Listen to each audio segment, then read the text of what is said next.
Assalamualaikum warahmatullahi wabarakatuh. Kembali lagi dalam pelajaran Bahasa Indonesia di kelas 11. Kita sudah sampai di bab 6, Seluk-beluk karya ilmiah. Dengan Ibu Eka Suryani, SPD.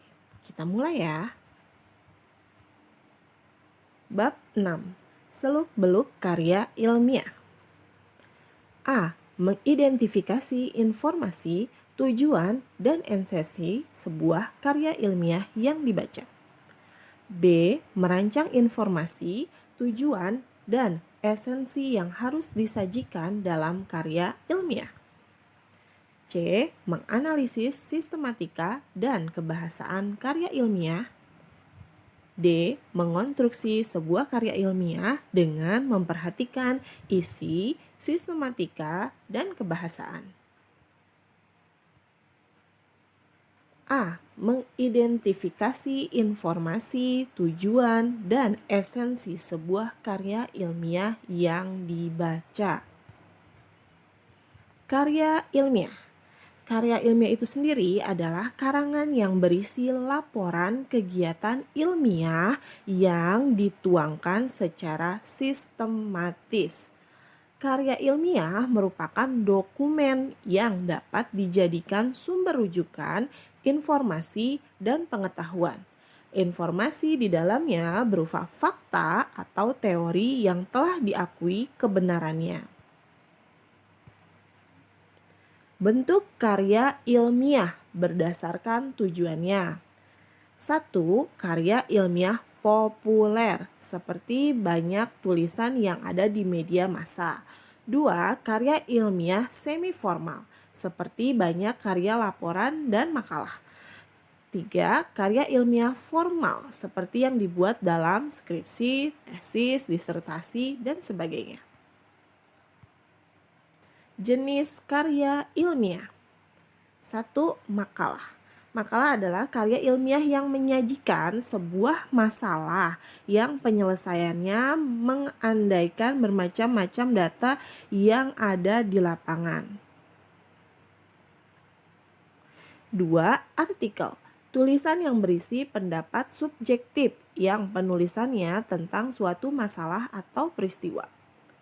3. Skripsi. Karya ilmiah yang dibuat oleh mahasiswa untuk mendapatkan gelar sarjana atau S1. 4. Tesis. Karya tulis ilmiah mahasiswa untuk menyelesaikan program studi S2 atau pasca sarjana yang bersifat lebih mendalam dibandingkan dengan skripsi. 5. Disertasi. Karya tulis ilmiah mahasiswa untuk menyelesaikan program studi S3 atau meraih gelar doktor disertai analisis yang dapat dibuktikan oleh penulis berdasarkan data dan fakta yang sahih atau valid dengan analisis terinci.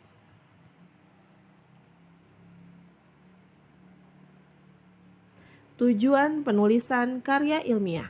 1. Menyampaikan sebuah gagasan pada masyarakat, misalnya berupa artikel dalam media massa.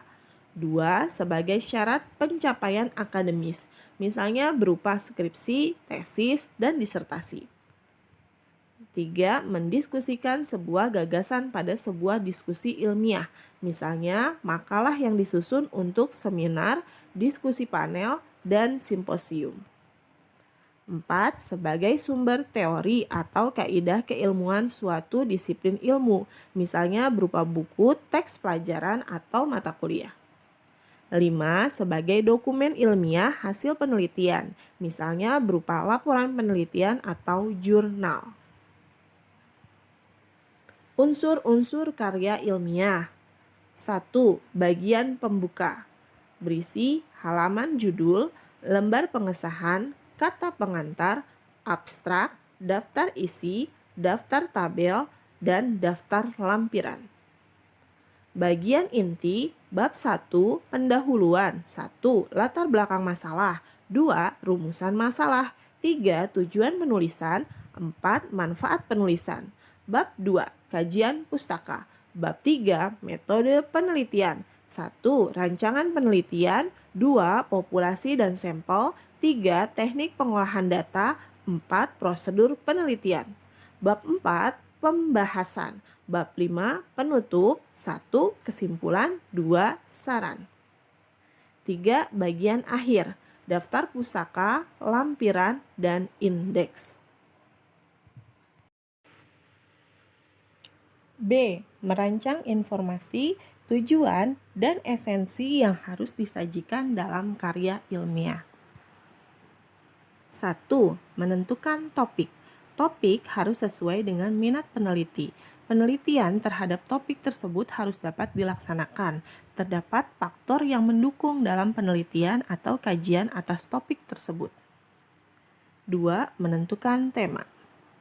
3. Menentukan judul. 4. Membuat rumusan masalah berupa pertanyaan pokok untuk mencapai tujuan. 5. Membuat tujuan. Tujuan praktis dari topik yang diangkat menjadi judul. 6. Aspek yang diteliti atau diamati. Pokok bahasan yang akan dituangkan ke dalam bab-bab karya ilmiah. 7. Metode penelitian. Cara untuk mendata atau menjaring fakta yang diperlukan untuk memecahkan permasalahan. 8. Teknik pengumpulan data diperoleh dengan studi literatur, survei, observasi lapangan, dan lain-lain. Perbedaan topik, tema, dan judul.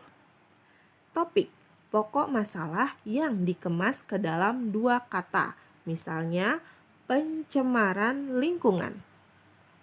Tema, topik yang mengandung tujuan, misalnya penanggulangan pencemaran lingkungan. 3. Judul, penamaan karya yang menggambarkan isi, ditulis secara singkat, menarik pembaca, dan tidak provokatif. Misalnya, penanggulangan pencemaran lingkungan di Kota Bandung.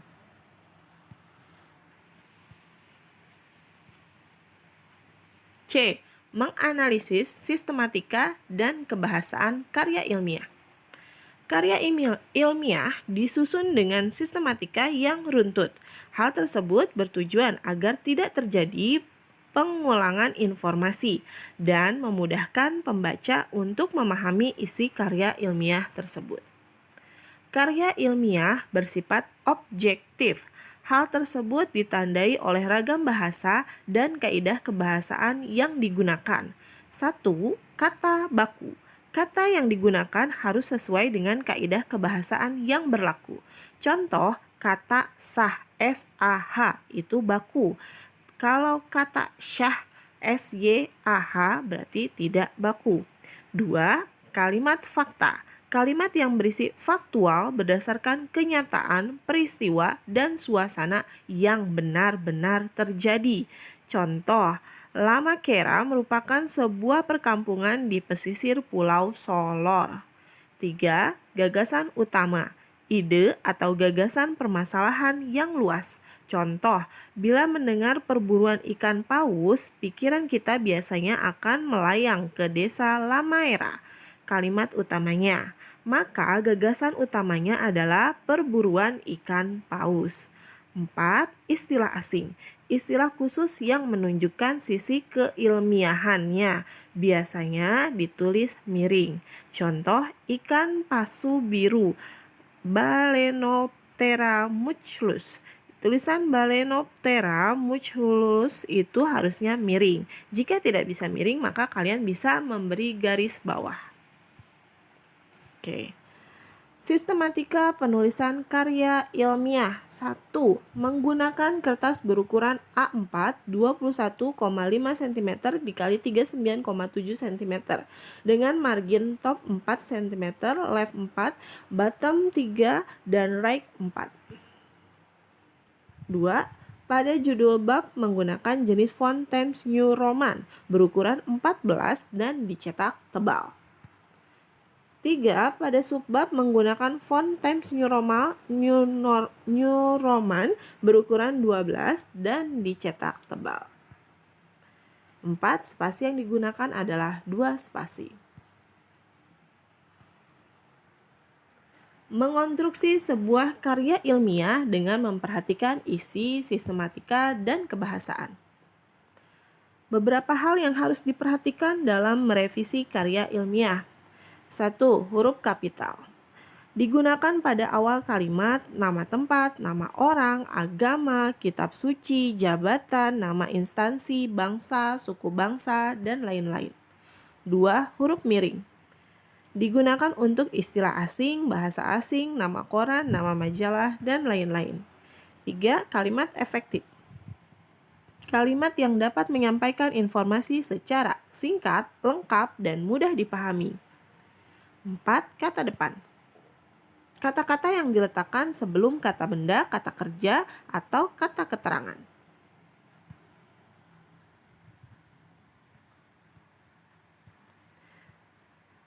Oke. Teknik dalam menyusun daftar pustaka. 1. Nama belakang penulis ditulis di depan, kemudian dipisahkan dengan menggunakan tanda koma. 2. Tahun terbit buku atau artikel ditulis sesudah nama penulis. 3. Judul buku ditulis dengan cara dicetak miring atau di garis bawah.